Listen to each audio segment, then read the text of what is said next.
More now on President Obama's Oval Office address. I'm joined by National Security Analyst Arash Aramesh, who's in Los Angeles. Arash, thank you so much for joining me. A very rare address from Mr. Obama. What did you make of it? Yeah, this is the third time the president has addressed the nation from the Oval Office. Twice before, the president took upon himself to address the nation from the Oval Office, both in 2010, one of which was about full troop withdrawal from Iraq. Now, obviously, there's a certain degree of gravity and importance that is attached to this speech addressing terror attacks here in the United States, especially terror attacks inspired by ISIS or the Islamic State. I didn't see or hear anything surprising or anything groundbreaking or anything that I would say would constitute a change of policy or change of course. The president has been adamant about not committing ground troops, even though in recent weeks the U.S. has decided to send in special operators and special forces into the Syrian and the Iraqi theaters. But the president is still adamantly opposed to committing large conventional ground troops to Iraq or, for instance, to Syria, especially. I didn't hear much of change, but also at the very end or sort of in the midst of his speech, he did dedicate a very small sort of a few lines to Congress, addressing Congress to take action in terms of gun violence and gun control. And if people who are on the terror watch list, they should be banned from having access to assault weapons and semi-military type sort of weaponry that's out there. Again, nothing groundbreaking, nothing new. I'm sure he's going to be criticized for this, but on a positive side, it was good for him to come out and reassert the fact that we are a country of immigrants, that this is a multinational, multi-ethnic, multi-religion nation, and we're all Americans as long as we're under the same flag and we believe in the same Constitution. Our color, our creed, and our religion has nothing to do with it. Arash was very categorical that the US is going to step up its fight against ISIL. Do you think he was just paying lip service to it? If you said you heard nothing new in what he said?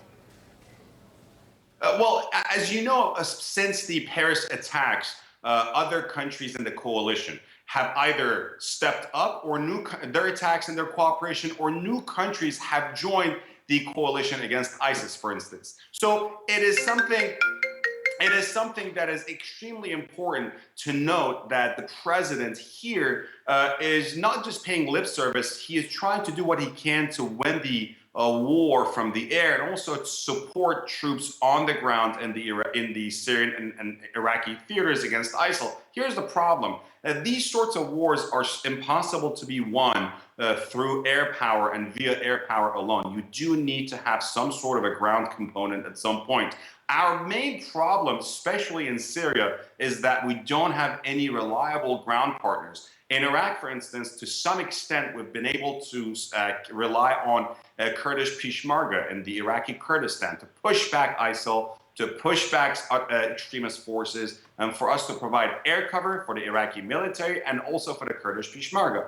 In Syria, that's not the case. Clearly, we can't work with Assad's forces. They have been categorized as the enemy, and also other forces on the ground are either radicalized, close to Al-Qaeda, close to other Islamist groups, or just unreliable. And the very small group of YPG Kurdish forces up north in the Hasaki province, again, helping them would infuriate the Turks. So you see the situation is much more complex. But again, as much as many Americans, I'd say most Americans, would not like to see ground forces in this war, and I think that probably is the right thing to do. You do not want to get entangled and bogged down in yet another large invasion of a Middle Eastern country. But again, the question remains, how do we fully defeat and finally annihilate ISIS with air power alone and without committing boots to the ground? Okay, Arash, let's look inwards. Did you expect more from Obama on gun control? I did. I thought, when I was going to post things on social media and talk about what the president might talk about, might address, I thought he would address dedicate a bigger portion of his speech tonight, especially coming from the Oval Office, standing behind a podium, not behind his desk, but behind a podium, addressing the nation on Sunday night. I thought it would commit more verbiage, you would say, to gun control, but he didn't. He decided to stick to one point and narrowly tailor his speech to we are united in fighting terror, and we should not discriminate against Muslims, Muslim Americans, and others who live in this country in absolute peace and harmony. I was surprised he didn't take up this fight, especially given how upset the president has been in the past, few months and few years about his lack of achievement in terms of reining in the gun lobby and also curbing certain assault weapons and sort of curbing access to those weapons.